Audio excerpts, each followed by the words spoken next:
J'ai créé une fondation qui s'appelle la Fondation Bioniria. Et son objectif dans la vie, c'est de faire en sorte que les chefs d'État préfèrent trouver de la biodiversité que du pétrole. Voilà, quand les chefs d'État préféreront trouver de la biodiversité que du pétrole, j'aurai terminé mon job. Et en fait, on lutte contre les deux grands mensonges de la révolution industrielle, selon moi. Le premier mensonge, c'est nature ou emploi, il faut choisir. Voilà, vous ne pourrez jamais avoir les deux. Tout le débat écologique, il est bloqué là-dessus. Donc, combien de nature je gagne, combien d'emplois je perds? Ah oui, mais c'est la crise, alors qu'est-ce qu'on fait? Bon. Mais là où il y a de la nature, il n'y a pas d'emploi, c'est la campagne. Et puis là où il y a de l'emploi, il n'y a pas de nature, c'est la ville. Et cette opposition permanente continue à conditionner le débat écologique aujourd'hui. Et ce soir, je vous parle de l'autre mensonge de la révolution industrielle, qui est produire ou s'épanouir, il faut choisir. Voilà, on ne peut pas avoir les deux.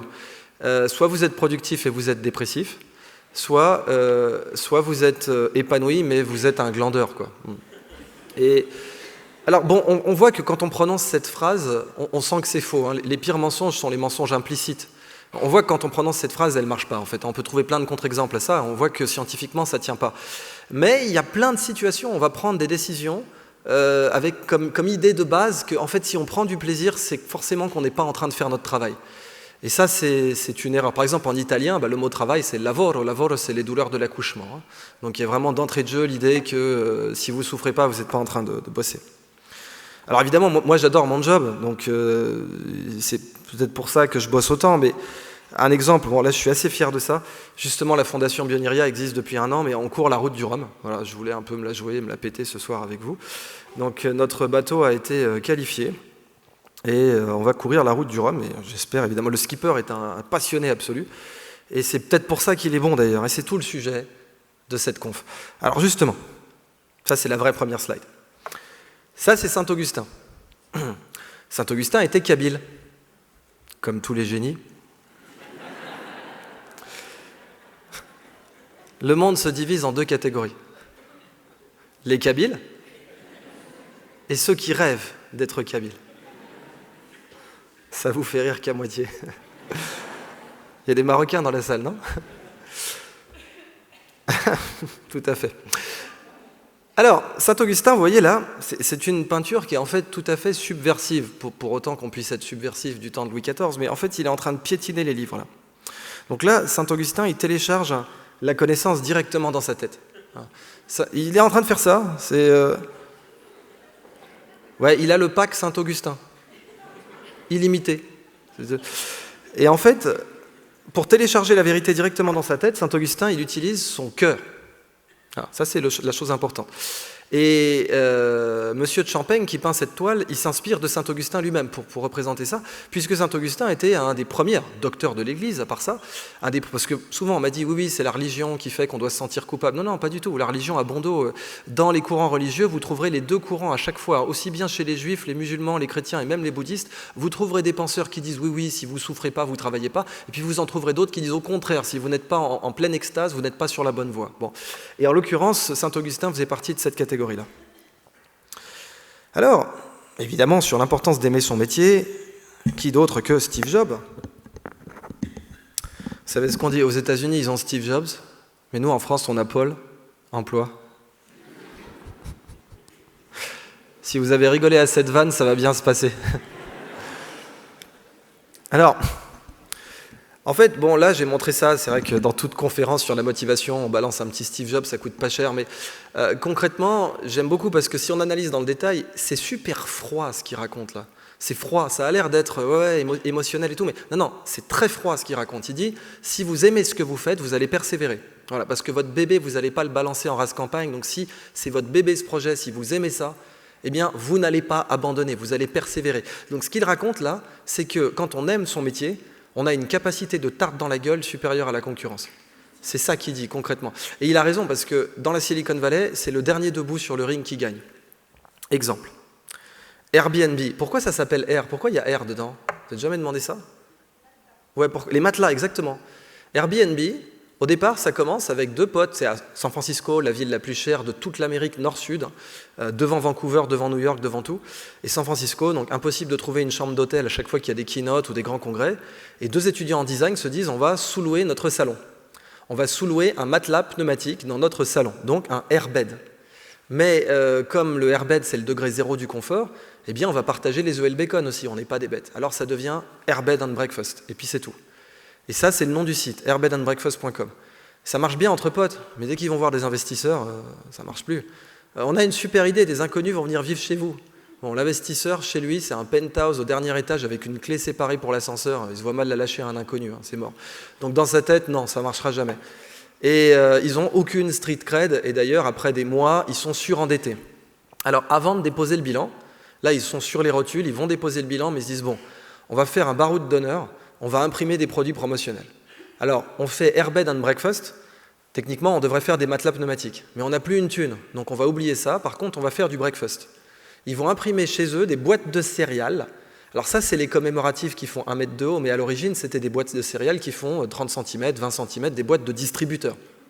Ils vont imprimer des boîtes de distributeurs avec la tronche de Barack Obama et la tronche de John McCain dessus. On est pendant les élections de 2008. Et ils vont marquer donc, par Airbed and Breakfast. Regardez notre site si vous voulez en apprendre plus. Et ils vont les vendre $40 pièce. Et on est aux États-Unis, ça ne s'explique pas, ça va se vendre. Bon. Ils vont en vendre 800, les gars, 800 boîtes à $40 pièce. Alors, ça ne va pas rembourser leur dette, qui est de $40 000, mais ça va leur donner un petit 32 000. Et donc, ils vont revoir des investisseurs, ça leur redonne confiance en eux. On a une super idée, des inconnus vont venir vivre chez nous. Bon, écoutez, les mecs, si vous n'avez pas d'autres arguments à faire valoir, la porte, c'est par là. Ouais, si, j'ai d'autres arguments. En fait, on a fait des boîtes de céréales. Ah, qu'est-ce que c'est? Mais j'ai entendu parler de ça, j'ai vu dans le San Francisco Chronicle. Vous avez vendu combien? 800, monsieur. 800, t'es brave petit, t'as fait $1000, c'est ça? Ma fille, en vendant des cookies, elle a fait pareil, si tu veux tout savoir. Mais non, on les a vendus $40 pièce, monsieur. $40, vous vous foutez de ma gueule? Si, regardez les bons de commande, regardez les reçus fiscaux. Alors, l'investisseur, hein, s'il y a bien une chose qu'il sait faire dans la vie, c'est compter. Qui est là, mais attendez, je comprends pas. Bah ouais, si, c'est ça notre projet. Alors là, l'investisseur pose tout, sort son carnet de chèques et prononce cette parole historique. Écoutez les gars, je préfère vous le dire tout de suite, votre projet, j'y crois pas du tout. Du tout. Ça n'a ni queue ni tête comme ça. Qu'est-ce qui va se passer si quelqu'un bousille votre appart? Et ça va arriver d'ailleurs, hein, plusieurs fois. Par contre, si vous me dites que vous êtes capable de vendre $40, des boîtes qui valent $2,50 au distributeur d'en bas de chez moi, mais moi, évidemment que j'investis. Et les fondateurs diront dans la vie, il faut savoir être un céréal entrepreneur. Parce que vous êtes un céréal entrepreneur quand vous êtes prêt à imprimer des putains de boîtes de céréales pour financer votre projet. Et là, le major d'Harvard, il a abandonné lui. La vraie question d'ailleurs, pourquoi il y a si peu de majors d'Harvard, etc., en fondateur de la Silicon Valley, fondateur. Pourquoi il y en a si peu? Pourquoi Steve Jobs, il était autodidacte? Pourquoi Bill Gates a quitté les études sans diplôme? Pourquoi Mark Zuckerberg aussi? Pourquoi les Google Boys n'ont jamais fini leur test de Stanford, etc., etc. Parce que, en fait, le major d'Harvard, au bout de la 4e claque, lui, il a Google qui lui offre un salaire à 6 chiffres. Il n'a pas fait Harvard pour prendre des tartes dans la gueule. Donc au bout d'un moment, il prend un job chez Google et il n'en parle plus. Mais les Mavericks, les têtes brûlées, là, comme les fondateurs de Airbnb, qui eux, c'est juste ça leur projet, ils n'ont rien d'autre dans la vie. Ils ne peuvent pas aller frapper à la porte de Google et prendre un salaire à 6 chiffres. Ils vont aller jusqu'au bout. Et en allant jusqu'au bout, des fois ça marche. Bon, il ne faut pas oublier que la Silicon Valley, c'est un cimetière aussi. N'empêche que quand ça marche, et ça marche violemment. Alors avant d'aller plus loin, pour ceux qui ont vu mes conférences, vous savez que je n'ai toujours pas de message plus important que celui-là. En plus de 10 ans de métier, je n'ai pas de message plus important que celui-là, donc je vais vous le donner. Le message qui va apparaître dans cette petite bulle, sincèrement, je n'ai pas de message plus important que celui-là. Et ça signifie que quand je vous l'aurai donné, vous pouvez vous lever, vous barrer, vous taper une bière, parce que je n'ai pas de message plus important que celui-là de toute la conf, de toutes mes confs même. Et ce message qui vient de Schopenhauer, c'est que toute révolution dans l'histoire de l'humanité, qu'elle soit philosophique, politique, morale, scientifique, technique, légale, religieuse, ce que vous voulez dans n'importe quel domaine, même la religion ou la technologie, au choix, si c'est une révolution, ça passera systématiquement par 3 étapes, toujours. D'abord, ce sera considéré comme ridicule. Ensuite, ce sera considéré comme dangereux. Et finalement, ce sera considéré comme évident. Ridicule, dangereux, évident. Toutes les révolutions passent par ces 3 étapes. Prenez le droit de vote des femmes, par exemple. Ouais, bon, statistiquement, sur une salle de 400 personnes, il y a toujours quelqu'un pour faire nain, c'est encore ridicule aujourd'hui. Vous trouverez un cajot de tomates mûres sous vos sièges. Mais soyons sérieux, 1789, Déclaration des droits de l'homme. En anglais, ça fait Human Rights, mais en français, c'est des droits de l'homme. Alors il y a Olympe de Gouges qui fait « Eh, la femme dans tout ça, boum, décapité direct ». Bon. Mais après la décapitation d'Olympe de Gouges, une femme qui demande le droit de vote, on la tue pas, on rigole. Dans les 100 années qui suivent, une femme qui demande le droit de vote, on rigole, c'est tout. Bon. Ensuite, 1889, c'est dangereux, qui va garder les gosses et faire la vaisselle? Oui, parce qu'au bout de 100 ans, les hommes ont commencé à se poser les vraies questions. Alors du coup, les suffragettes, on les torture, on les psychiatrise, on les incarcère, en dernier recours, on les tue. Donc là, c'est dangereux. Bon. Et aujourd'hui, les femmes votent. And so what? C'est complètement évident. Bon, sauf pour certains pays à qui on a filé la Légion d'honneur.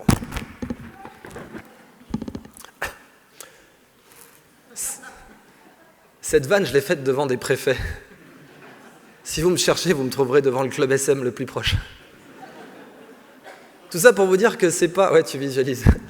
Tout ça pour vous dire que c'est pas synchrone. Il y a des aires géographiques pour lesquelles votre évolution est évidente, et il y a des aires géographiques pour lesquelles votre évolution est dangereuse. Et ça, c'est plutôt une bonne nouvelle. Par exemple, le PC. PC, ça veut dire quoi? Personal computer, bienvenue dans une contradiction. Hein. Pour IBM, donc IBM International Business Machine, ça veut dire on vend des machines à $1 million et on joue au golf avec les chefs d'État. Quand on leur dit que l'avenir de l'informatique, ça tient sur un bureau, les mecs, ils rigolent. Dans les années 60, quand ils livrent un disque dur de 500 kg, c'est pas 500 kg octets, c'est 500 kg grammes. Donc penser que l'avenir de l'informatique tient sur une table, c'est inenvisageable. Et évidemment, c'est pas IBM qui va lancer l'industrie du PC, et puis aujourd'hui, ils s'en sortiraient même après avoir essayé d'y rentrer. Donc le PC, ça a été ridicule, dangereux, évident. Le téléphone, le smartphone, ça a été ridicule, dangereux, évident. Le courant alternatif. Thomas Edison disait que le courant alternatif était dangereux. Thomas Edison faisait du lobbying pour convaincre, il y a eu ce qu'on appelle la guerre des courants, si vous voulez vous renseigner sur le sujet. Thomas Edison électrocutait des chiens et des chats en place publique à New York avec du courant alternatif pour montrer que c'était dangereux. Il a même fait du lobbying pour que se faire électrocuter se dise en anglais se faire Westinghouser.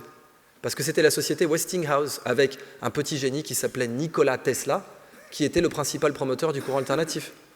Et aujourd'hui, tous les appareils électriques de cette salle sont alimentés par le secteur en courant alternatif. And so what? Bon. Etc., etc. Tout ce qui nous entoure. L'abolition de l'apartheid, ridicule, dangereux, évident. L'abolition de l'esclavage, ridicule, dangereux, évident. La Terre tourne autour du Soleil, ridicule, dangereux, évident. Les femmes peuvent porter des pantalons, ridicule, dangereux, évident. Demandez à Coco Chanel. Elle a été mise en tôle parce qu'elle faisait porter des pantalons à des femmes, à part ça. Et d'ailleurs, la loi qui officiellement interdisait aux femmes députées de porter des pantalons existait toujours dans les années 80. Évidemment que personne ne la respectait, mais quand Michèle Alliot-Marie a été au Parlement et qu'elle s'est présentée en pantalon, eh bien un huissier lui a fait remarquer que c'était illégal. Ce à quoi elle a répondu, enlevez-le-moi. C'est tellement vrai, ça, que si une idée n'est pas considérée comme ridicule, elle n'est pas une révolution. La réciproque n'est pas vraie. Hein. C'est-à-dire que toute idée révolutionnaire doit forcément passer par ridicule une fois dans sa vie. Par contre, toute idée à la con n'est pas forcément révolutionnaire. Hein. Et c'est très dur pour un décideur de faire la différence entre les deux. C'est très dur pour un décideur de faire la différence entre une révolution et une idée à la con chimiquement pure. Je vois à vos têtes que vous en manipulez tous les jours. Mais les soufis disent « le rubis est plus petit que la mine ». Ce à quoi j'ai envie de répondre « merci d'être venus les gars ». Mais c'est vrai, c'est-à-dire que le rubis, c'est la révolution, et la mine, c'est les idées débiles. Bon, si vous voulez trouver un rubis sans mettre les mains dans les pierres, il faut aller chez le bijoutier. Mais là, c'est pas vous qui allez capter la marge, c'est lui. Celui qui devient riche dans le business des rubis, c'est celui qui les achète quand ils ressemblent à des cailloux. Celui qui devient riche dans le business de l'immobilier, c'est celui qui achète les maisons quand elles sont à 1000 le mètre. Et pas le contraire. Hein. Eh bien, c'est pareil pour les révolutions. Une révolution, il faut l'acheter quand elle est encore ridicule ou dangereuse. Si vous l'achetez quand elle est évidente, c'est plus une révolution, il n'y a plus de marge à faire dessus. Donc évidemment, toutes les pierres ne contiennent pas un rubis. Toutes les idées ridicules ne contiennent pas une révolution non plus. Par contre, vous ne trouverez jamais un rubis à l'état sauvage ailleurs que dans un caillou. Ça, c'est certain. Si vous voulez trouver des rubis sans mettre les mains dans les cailloux, c'est des rubis qui ont déjà livré leur marge. C'est plus fait pour vous si vous voulez être entrepreneur. Pareil pour les révolutions. Donc, il faut brasser des idées débiles pour pouvoir trouver l'idée révolutionnaire. D'ailleurs, Linus Pauling, qui a eu 2 prix Nobel, Linus Pauling, qu'on appelle l'Einstein de la chimie, il a eu le prix Nobel de chimie, le prix Nobel de la paix, il aurait pu en avoir d'autres, mais au bout d'un moment, le comité Nobel lui a dit « Bon, arrête tes conneries, c'est bon, tu as 2 prix Nobel, maintenant tu rentres chez toi, tu fais ce que tu veux ». Eh bien, Pauling a dit « Le meilleur moyen d'avoir une bonne idée, c'est d'en avoir beaucoup ». Et il avait tout à fait raison. Alors, ridicule, dangereux, évident. C'est-à-dire que si vous n'êtes pas prêt à affronter le ridicule et le dangereux, vous ne pouvez pas être dans les révolutions.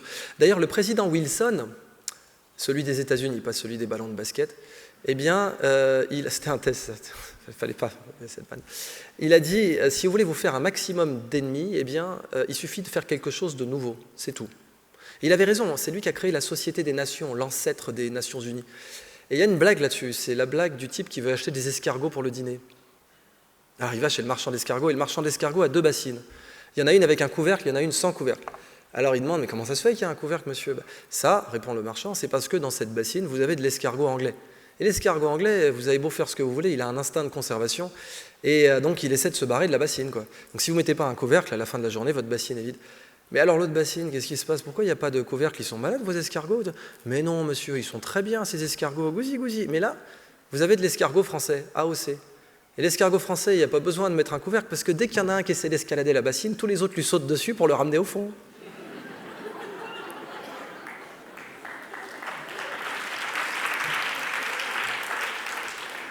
Elle est pour moi, celle-là. En fait, sachez que cet effet existe vraiment en psychologie. On appelle ça l'effet crabe, et c'est de là que vient l'expression « un panier de crabes », puisque réellement, à la criée, demandez à des marins-pêcheurs expérimentés, ils vous confirmeront que quand vous collez des crabes dans un panier, ces cons-là se tirent les uns sur les autres pour s'empêcher de sortir. Et que les marins-pêcheurs n'ont pas besoin de couvrir un panier de crabes, parce qu'avec des crabes, eh bien, ils vont s'empêcher de monter, comme ça, tout seuls, comme des grands. Bon. Alors, pour aller plus loin sur le Love Can Do, l'importance des transactions de connaissances. Comment on fait pour apprendre quelque chose? Là, on est en train de réaliser une transaction de savoir. Là, je vous donne de la connaissance et vous êtes en train de me donner quoi en échange, là, tout de suite? De l'attention, je vois qu'il y a des aficionados. Et quoi d'autre? Du temps, merci beaucoup. Vous venez de nommer, mine de rien, les 2 ressources les plus importantes de l'existence humaine. L'attention et le temps sont les 2 ressources les plus importantes de la condition de l'existence humaine. J'en veux pour preuve que Gandhi, quand il a abandonné tous les biens matériels, Gandhi était riche, hein, il avait de la terre en Afrique du Sud, il était avocat, il était plein aux as, Gandhi. Quand il a renoncé à tous les biens matériels, Gandhi n'a gardé que 2 choses, sa montre et ses lunettes. C'est tout. Et il est mort avec sa montre. Alors la montre, déjà, c'est le symbole du temps. Et oui, si vous n'avez plus de temps, vous êtes mort. Voilà. Donc effectivement, c'est la ressource la plus importante de l'existence humaine. Votre argent, vous pouvez le léguer, votre temps, non. Donc oui, le temps, c'est la ressource la plus importante de votre existence. Si vous n'avez plus de temps, vous êtes mort. Bon. Et l'attention, maintenant. Si vous avez du temps et 0 attention, vous n'êtes pas mort, mais vous êtes dans le coma. Bon, du coup, votre expérience de la vie, elle n'est pas top non plus, quoi. Alors, vous avez plus d'espoir quand vous pouvez sortir du coma. Je veux dire, si vous visitez la ville de Venise et que pendant toute la journée, vous restez enfermé chez vous à regarder la télé, vous n'avez pas visité la ville de Venise. Hein. Au regard de votre conscience, de votre vie mentale, au regard de votre vie physique, vous y étiez, il n'y a pas de problème. Mais au regard de votre vie mentale, vous n'y étiez pas. Un mec du Kazakhstan occidental qui a regardé des documentaires sur Venise, il est plus allé à Venise que vous. Donc l'attention, c'est la ressource de votre vie mentale, et le temps, c'est la ressource de votre vie physique. Et les 2, ce sont les 2 choses les plus importantes de votre vie. D'ailleurs, il y a cette citation qui est souvent attribuée à Abraham Lincoln, mais c'est une erreur, c'est pas lui qui a prononcé ça, mais il aurait pu. Il dit, enfin, on lui attribue donc cette phrase, à la fin du compte, ce qui compte vraiment, ce n'est pas la quantité de temps dans votre vie, mais la quantité de vie dans votre temps. La quantité, ce n'est pas le nombre d'années dans votre vie, si vous préférez, mais la quantité de vie dans vos années. Et la quantité de vie dans vos années, c'est votre vie mentale. Est-ce que vous aviez les yeux ouverts? Est-ce que vous avez appris? Donc oui, pour acheter de la connaissance, il faut payer de l'attention et du temps. Alors, cette équation, elle n'est pas parfaite, mais elle représente un échange de connaissances. Ce qu'elle dit, c'est la connaissance puisée, phi de K, le flux de connaissances, la connaissance puisée est proportionnelle, K c'est pour la connaissance, en anglais c'est knowledge, est proportionnelle, le signe du milieu, ce n'est pas un signe kabbalistique, ça veut juste dire proportionnel, au produit de l'attention et du temps. Pour télécharger de la connaissance dans sa tête, il faut payer de l'attention multipliée par du temps. Alors elle n'est pas parfaite, cette équation, elle ne prend pas en compte le sommeil, elle ne prend pas en compte l'expérience, hein, quand on dort, on consolide, là c'est pas marqué. Mais pour cette conférence, elle est tout à fait vraie, c'est-à-dire que la quantité de connaissances que vous allez extraire de ce support, imaginez c'est un puits, eh bien la quantité d'eau que vous sortez d'un puits, c'est le temps que vous avez puisé multiplié par la taille du seau, grosso modo, eh bien là la taille du seau c'est votre attention. Votre attention, c'est votre seau à connaissance. Si votre attention n'est pas ouverte, vous apprenez très peu. Vous avez une cuillère à café, quoi. Et puis si votre attention est ouverte, vous avez un seau de 5 litres. Et évidemment, attention multipliée par le temps, c'est ce qui détermine la quantité de connaissances que vous allez récupérer de ce support. Pourquoi j'ai mis un produit au passage? Parce qu'évidemment, le produit, c'est que quand l'un des deux vaut 0, le tout vaut 0. On est bien d'accord que si vous m'écoutez pendant 1 heure, mais que pendant 1 heure, vous êtes en mode musique de Barry White dans votre tête, il n'y aura pas beaucoup d'échanges de connaissances. J'aime bien cet exemple, parce que statistiquement, il y a forcément quelqu'un dans la salle qui va avoir « Let the music play » pendant 1 heure. Là. Vous sentez que ça monte ou pas là? C'est dégueulasse ce que je fais. Et si vous me donnez toute votre attention, mais 30 secondes, il n'y a pas d'échange non plus. Donc on voit bien qu'il faut payer les deux. La monnaie de l'économie de la connaissance, ce n'est pas l'heure. Hein. Ce n'est pas l'heure. Il n'y a que l'école qui croit ça. À l'école, on vous dit, vous ferez 3 heures d'anglais, 5 heures d'anglais par semaine. Ben, on n'est pas bilingue en bout de chaîne, parce que 5 heures, ça ne veut pas dire 5 heures à attention maximale. Le temps, on peut le forcer. On peut dire aux enfants, vous devez être là. On peut forcer à quelqu'un à vous donner son temps. Par contre, vous ne pouvez pas forcer quelqu'un à vous donner son attention. Même dans Orange Mécanique, avec des trucs en fer pour garder les yeux du mec ouverts, vous ne pouvez pas garantir que l'attention de la personne est donnée. Il a toujours la ressource de se mettre en mode musique d'ascenseur dans sa tête s'il ne veut pas vous écouter. Et je sens qu'il y en a qui ont une longue expérience là-dedans. Alors, le produit de l'attention et du temps. Et ça, c'est très beau, parce que ça veut vraiment dire que notre pouvoir d'achat dans l'économie de l'attention, de la connaissance, pardon, c'est de l'attention multipliée par du temps. Pour acheter du savoir, il faut payer de l'attention. D'ailleurs, en anglais, on dit « pay attention ». Parce que c'est vrai, l'attention, ça se paye, l'attention, ça vaut beaucoup d'argent. Google, Facebook, Twitter, ils vendent votre attention et ils sont riches. Parce que quand vous vendez des barils d'attention aujourd'hui, vous êtes plus riche qu'un mec qui vend des barils de pétrole. Et c'est pour ça que Facebook vaut 4 fois Total en bourse aujourd'hui. Hein. Facebook, c'est Total x 4, alors qu'ils ont été créés en 2004 et Total en 1927. L'attention, ça vaut incroyablement beaucoup. Et du coup, évidemment, dans quelles circonstances, on maximise son attention et son temps. Comment ça s'appelle quand on donne toute son attention et tout son temps à quelqu'un? L'amour. Quand on aime quelqu'un, il est extraordinairement facile de lui donner son attention et son temps, sans compter. C'est la différence entre une corvée et une passion. Une corvée, c'est une très forte barrière d'entrée et une très faible barrière de sortie. Alors qu'une passion, c'est l'inverse. Une passion, c'est une très faible barrière d'entrée et très forte barrière de sortie. Je m'explique. Si vous rentrez chez vous et que vous êtes fatigué, vous avez un truc à faire, il faut que ce soit fait. Premier scénario, c'est une corvée. Ben, vous n'allez pas vous y mettre. Parce que c'est une corvée et que la barrière d'entrée d'une corvée est très grande. Il va falloir produire un effort pour entrer dans une corvée. Et une fois que vous y êtes dans cette corvée, eh bien le téléphone sonne, vous arrêtez. Parce qu'il est très facile d'être distrait d'une corvée. Une corvée, en termes d'électrodynamique de l'attention, si vous voulez, ça a une très forte résistance. L'électricité de votre attention, elle rentre très peu facilement dedans et elle en sort très facilement aussi. Donc une corvée, dès qu'il y a un autre truc qui est digne de conduire votre attention va partir dedans. Parce que ce n'est pas un fil conducteur à attention, une corvée. Par contre, une passion maintenant. À l'ère aujourd'hui où on parle des meilleurs conducteurs, etc., supraconducteurs, pardon, à l'heure où on parle de l'électronique, il est important de parler de l'électronique de l'attention. Eh bien, l'électronique de l'attention, le supraconducteur de l'attention, c'est la passion. Parce que vous rentrez chez vous, vous êtes crevé, il y a une passion à faire, mais vous allez vous jeter dessus. En fait, la barrière d'entrée est tellement faible, vous vous y mettez tout de suite, mais elle est tellement faible, la barrière d'entrée, que vous avez commencé à y penser dans la voiture. Donc d'un point de vue purement mathématique, on peut dire que la barrière d'entrée est négative. Vous étiez déjà dedans avant même de commencer. Parce que c'est une passion. Et si le téléphone sonne quand vous êtes dans une passion, eh bien, vous n'allez pas décrocher, parce qu'il est très dur d'être distrait d'une passion. De la même façon qu'il est très dur au courant électrique de sortir d'un fil d'or. Le supraconducteur de l'attention humaine, c'est la passion. Et c'est pour ça que saint Augustin, il télécharge la connaissance avec son cœur. Parce qu'il n'est pas con, saint Augustin. Vous pouvez tweeter ça ce soir. Alors évidemment, juste en dessous la passion, juste en dessous l'amour, il y a l'addiction. Hein. Et oui, tout amour est addictif, mais toute addiction n'est pas forcément amoureuse. Je vous laisse méditer là-dessus, 5 minutes. Si vous voyez un cas qui vous revient dans votre vie personnelle. Du coup, il y a des médias qui sont redoutables pour capter l'attention et le temps, et ces médias, ce sont les jeux. Jeu, du latin qui a donné le mot jouir, plaisir. Eh bien, c'est depuis l'Antiquité qu'on sait ça. Les Grecs, ils savaient que quand on voulait avoir la paix dans la péninsule hellénistique, qu'est-ce qu'on faisait? Les Jeux Olympiques. Tout le monde regardait, on avait la paix. Les Romains, quand ils voulaient avoir la paix à Rome, ils faisaient les Jeux du cirque. Tout le monde regardait, on avait la paix. Encore aujourd'hui, quand TF1 veut vendre un encart publicitaire, ils ne mettent pas un cours au Collège de France. Hein. Ils mettent des jeux.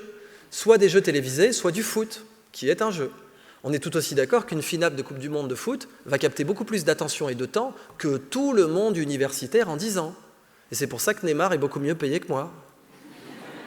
Rigolez pas, c'est pas censé être drôle. Et puis, il y a bien sûr les jeux vidéo. Alors, les jeux vidéo, ils pompent l'attention aussi à grand rendement.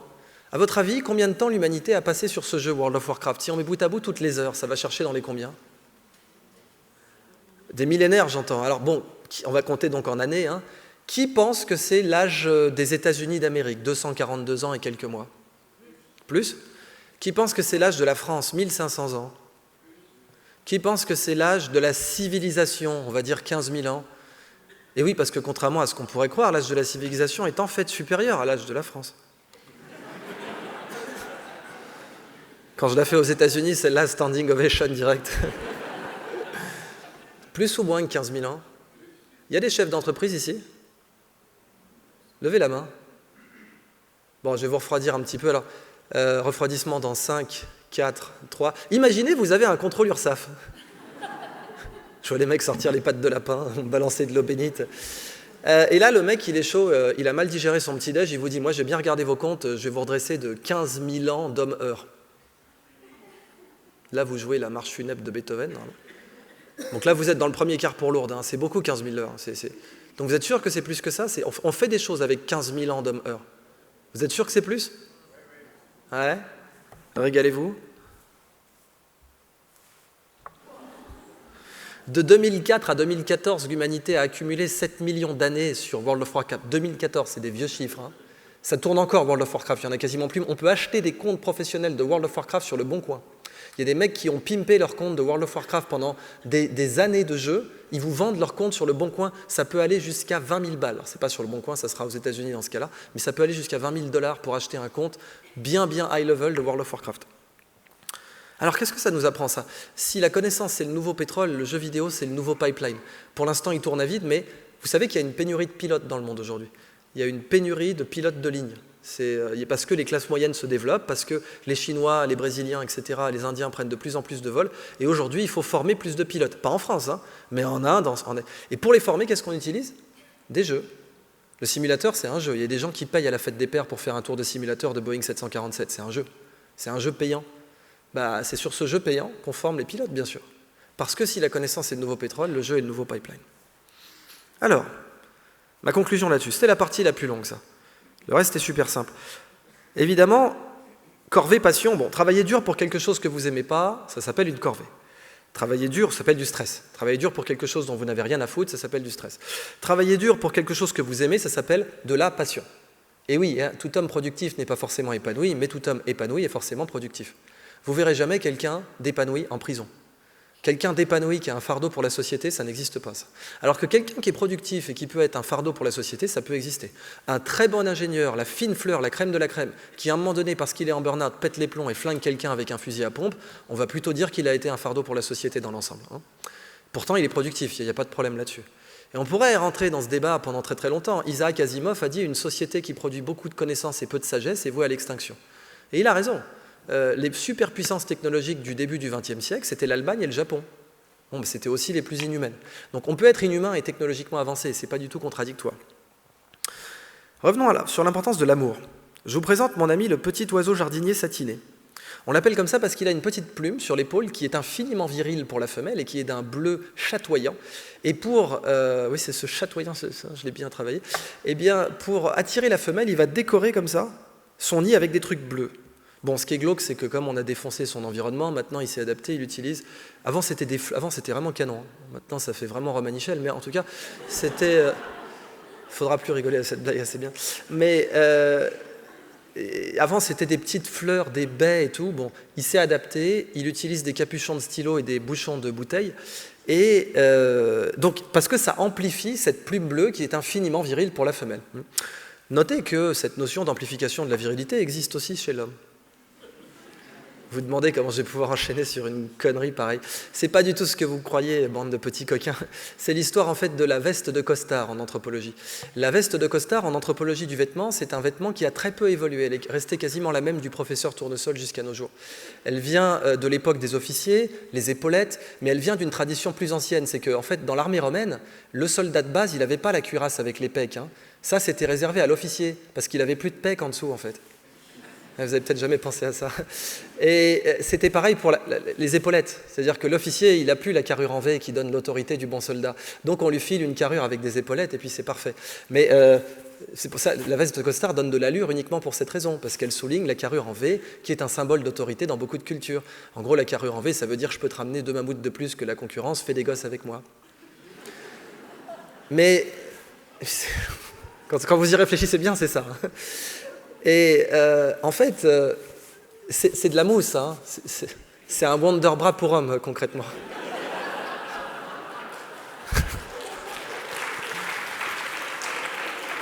Il n'y a que les nanas qui rigolent à cette vanne.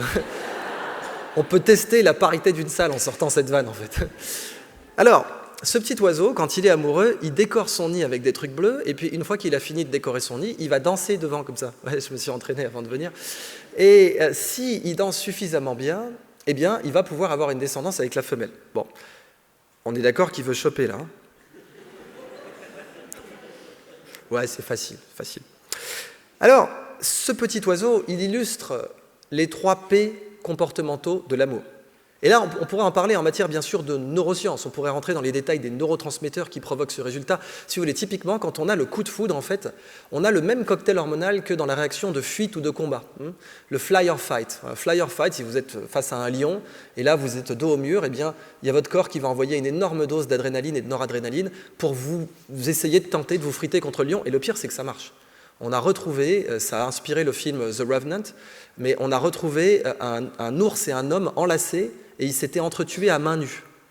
Le trappeur, il avait buté un grizzly à main nue. Bon, il est mort après, mais... Donc c'est possible. Je veux dire, notre corps, il a des ressources. Quand on est vraiment à fond dopé à l'adrénaline, à la noradrénaline, on peut aller jusque-là. Sauf que quand on a le coup de foudre, on ne se sent pas tellement face à un ours. Hein. Il y a d'autres hormones qui rentrent en jeu, qui couvrent. C'est-à-dire que vous avez l'exactitude et l'intensité de l'adrénaline et de la noradrénaline, et puis plein d'autres, cortisol, etc. Ce n'est pas juste 2 neurotransmetteurs qui expliquent tout, bien sûr. Mais en même temps, vous avez en particulier un neurotransmetteur bien précis qui s'appelle l'ocytocine, qui est libéré quand on fait un câlin, et qui lui fait concrètement que vous ne ressentez pas le stress. Vous avez la concentration du stress sans le ressentir. Et d'ailleurs, les soldats qui ont vécu une explosion, qui ont perdu un bras, eh bien, quand on les expose à de l'ocytocine, ils ont moins de stress post-traumatique. Il faut les exposer tout de suite après, mais ils ont moins de stress post-traumatique, aussi dingue que ça puisse paraître. Alors, les 3 P de l'amour, comportementalement, pour cet oiseau, et pour nous, parce que c'est ça le sujet. Précision, persévérance, prise de risque. Précision, persévérance, prise de risque. Précision. Quand il est amoureux, ce petit piaf, il est capable de dévisser des bouchons de bouteille. Vous savez qu'un bébé ne sait pas faire ça. Hein. Un bébé jusqu'à 11-12 mois ne sait pas dévisser, en général, hein, il y a toujours des prodiges, mais en général, un bébé ne sait pas dévisser un bouchon de bouteille. Et un bébé a un plus gros cerveau que ce petit piaf, on est d'accord. Bien lui, quand il est amoureux, il devient tellement précis qu'il arrive à vous dévisser un bouchon de bouteille. Précision. Persévérance. Si la femelle ne veut pas de lui, il réessaye avec une autre. J'ai beaucoup appris de ce petit piaf. Prise de risque. Vous voyez, le nid est au niveau du sol. Et la nature, cette bougresse, elle a fait exprès. Le but, c'est de sélectionner les mâles qui prennent des risques et qui, toutes choses égales par ailleurs, pourront mieux nourrir leur descendance. Donc l'objectif est bien de sélectionner les preneurs de risques, un nid au niveau du sol, dans un environnement où il y a des prédateurs, bien entendu. Précision, persévérance, prise de risque. Vous voyez en quoi l'amour rend plus compétitif. Et ça, vous le retrouvez chez plein de bébêtes. Par exemple, il y a un poisson, quand il est amoureux, il fait ça. Quand il est amoureux, ce poisson, il vous fait un banc il sélectionne le sable, attention, c'est pas n'importe quel sable. Il vous fait du parquet point de Hongrie, là. Et si jamais il ne fait pas ça, la femelle ne voudra pas avoir des œufs avec lui. C'est un peu la Louboutin des poissons. Et donc, une fois qu'il a fait ça, alors, c'est pas le poisson que vous voyez là, c'en est un qui est encore plus petit. Donc, ça, c'est 4 terrains de foot pour lui. Hein. Rapporté à sa taille, c'est 4 terrains de foot. Bon, voilà à quoi il ressemble, le poisson. Bon, vous me direz, vu sa gueule, il était bien obligé de faire un effort. Moralité, mesdames, chopez les moches. Donc, je veux dire, nous, on est des petits joueurs. C'est ça que je veux dire. Parce que là, pour être à son niveau, il aurait fallu faire un cœur qui fait 4 terrains de foot. On ne devient pas numéro 1 si on ne fait pas ce qu'on aime. Hein. Vous ne trouverez jamais quelqu'un qui est numéro 1 dans son business par corvée. Ça, c'est pas possible. Vous pouvez être numéro 2, numéro 3 par corvée, mais pas numéro 1. Vous ne trouverez jamais un prix Nobel si vous lui demandez « Comment tu as eu ton prix Nobel ?»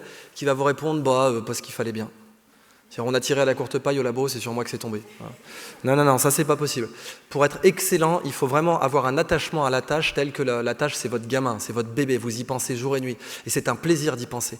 Et le pire c'est que là, j'ai montré surtout des travaux manuels, précisément même pour montrer que c'est applicable dans n'importe quel métier. Et le pire c'est que le bonheur au travail ressenti est bien sûr beaucoup plus grand parce que quand vous êtes à attention maximale, vous êtes dans un état en psychologie qu'on appelle le flow. Et l'état de flow est réputé être extrêmement agréable. C'est-à-dire être tellement absorbé par une tâche que vous ratez votre station de métro, ça c'est être dans un état agréable, un état de quasi-hypnose, qui est très relaxant en fait. Donc le bonheur au travail augmente, la productivité augmente, et bien sûr la compétitivité. Regardez le mec avec ses barbes à papa, il attirera plus de clients en étant heureux comme ça, plutôt qu'en étant dépressif. Les Japonais ont donc un concept qu'ils appellent Ikigai. Ikigai, ça veut dire fais ce que tu aimes, fais ce dont le monde a besoin, fais ce pour quoi tu peux être payé, et fais ce dans quoi tu es bon. Et quand vous avez les 4 à la fois, eh bien vous avez atteint votre Ikigai qui signifie raison d'être. Et selon les Japonais, il faut être passé par les... Il ne faut surtout pas naître avec, il faut le trouver tard. La meilleure bénédiction dans la vie, c'est de le trouver tard. D'avoir fait d'abord un job qui paye mal mais que vous aimez, d'avoir fait d'abord un job qui paye bien mais que vous n'aimez pas, pour ensuite apprécier la richesse d'avoir les 4 à la fois. Alors évidemment, tout ça, je l'ai développé au cours de voyages, et notamment quand j'avais été invité en 2007 à Stanford, et j'avais commencé à créer cette théorie que l'amour rendait plus compétitif. Et évidemment, croyez-moi ou pas, mes revenus en France, ça ne leur parlait pas. Alors je me suis dit, on est en France, je vais faire un diagramme cartésien. C'est le pays de Descartes, je vais faire une théorie bien cartésienne avec un axe des X et un axe des Y.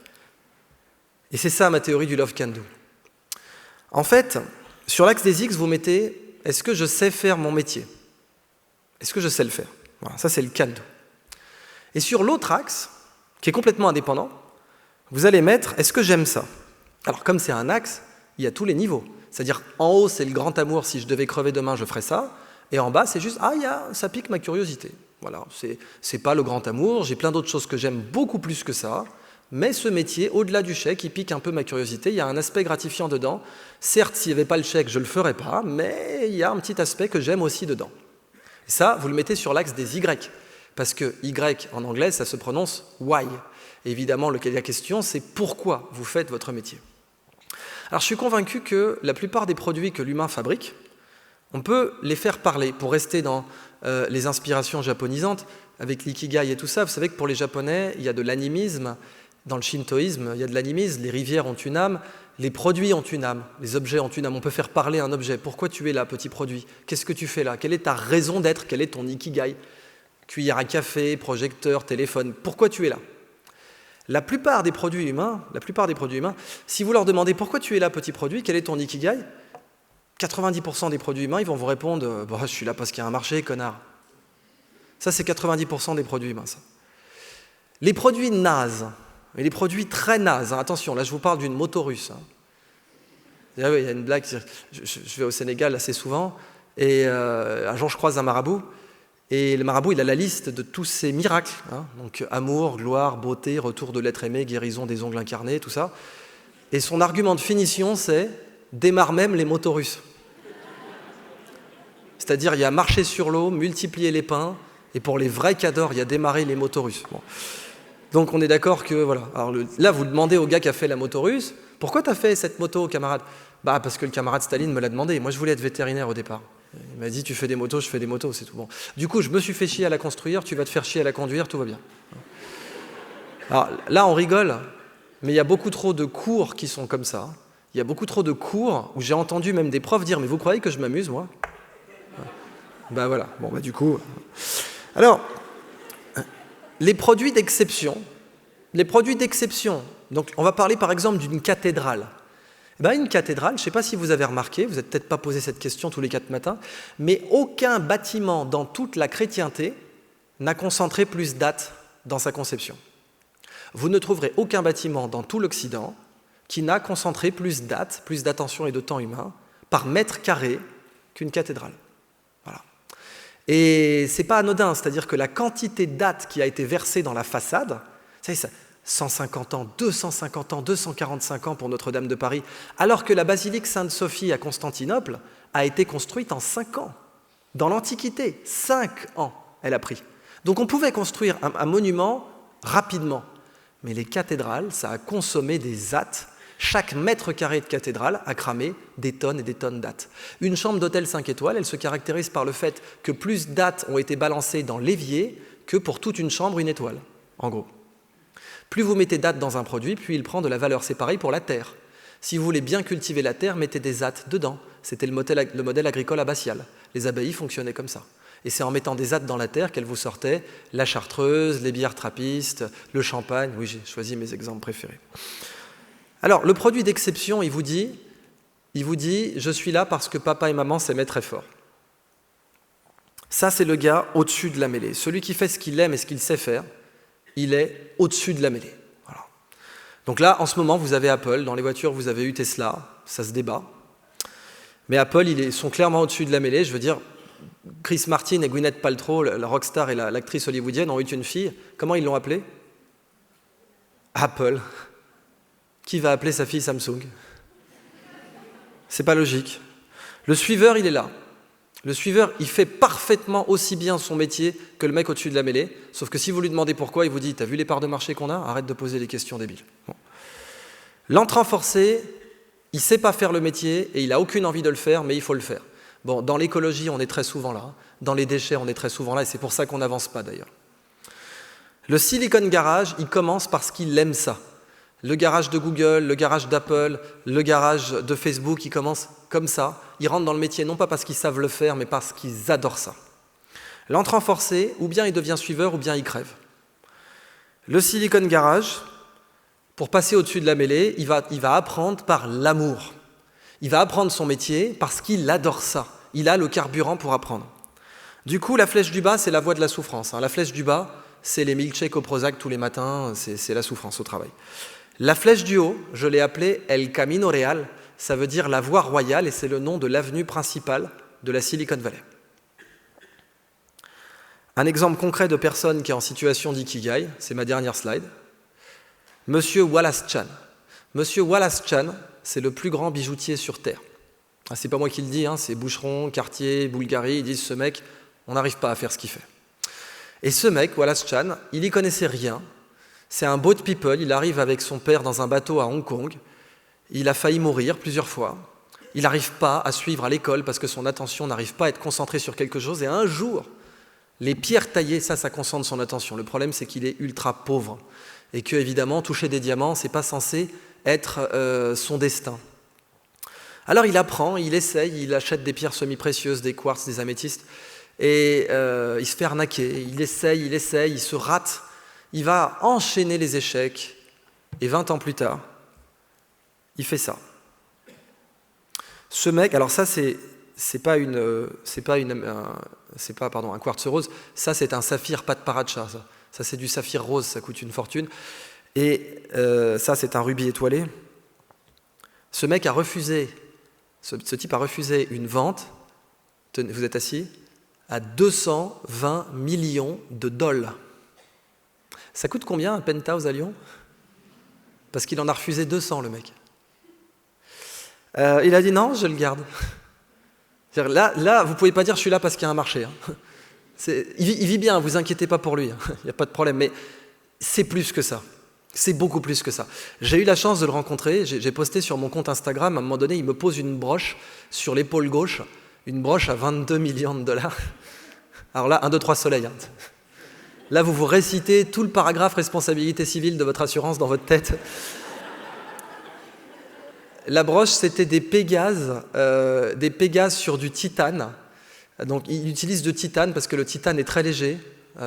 Parce que justement, on utilise l'or en bijouterie, ça se travaille bien, mais le titane est beaucoup plus léger, mais se travaille très mal. Alors, il a appris dans l'aéronautique à faire des bijoux en titane. Et là, il y avait des pégases avec une tête en champagne en diamant couleur champagne. 22 millions de dollars pour la broche. Voilà ce qu'il fait, voilà ce qui sort de ses mains. Ça, à l'intérieur, là, vous avez une amétrine bolivienne. Donc une amétrine, c'est moitié améthyste, moitié citrine. Et il se sert des reflets de l'amétrine pour représenter une basilique avec un coucher de soleil. Ça, vous ne voyez pas, mais en fait, la grosse pierre est tenue par les petites. C'est-à-dire que normalement, dans les manuels de bijouterie, quand vous avez une pierre comme ça, là, un rubis cœur de pigeon avec ces carats-là. Vous la sertissez, vous la griffez, vous mettez des griffes de métal pour surtout pas qu'elle tombe. Parce que si elle vaut 4 millions de dollars la pierre, il ne faut pas qu'elle tombe. Mais si vous êtes Wallace Chan et que vous avez chopé ce rubis, eh bien vous n'allez certainement pas mettre des griffes de sertissage parce que ça va cacher sa beauté. Donc il a développé des techniques tenon-mortaises pour faire tenir la grosse pierre avec les petites. Personne ne sait faire ça. Et sa plus grande réalisation, la Wallace Cut, il taille la pierre de l'intérieur pour représenter un portrait et il faut la tailler sous l'eau, sinon elle se fissure. Et vous savez, le plus dingue, c'est que maintenant il fait ça les yeux fermés, le mec. Parce que ça va plus vite. Sinon, il doit sortir la pierre de l'eau, sortir la pierre, regarder, la replonger, la sortir, la replonger. Pour aller plus vite et mieux faire, il fait ça les yeux fermés, le gars, maintenant. Donc ça, c'est le niveau que vous atteignez quand vous êtes en situation d'ikigai, de love can do. Et lui, en définitive, c'est l'équivalent humain de lui. Quand vous injectez de l'amour dans un petit piaf, voilà ce qui se passe. Il est capable de dévisser des bouchons de bouteille. Mais quand vous injectez de l'amour dans les 86 milliards de neurones du cerveau humain et plus de cellules gliales, voilà ce que vous obtenez.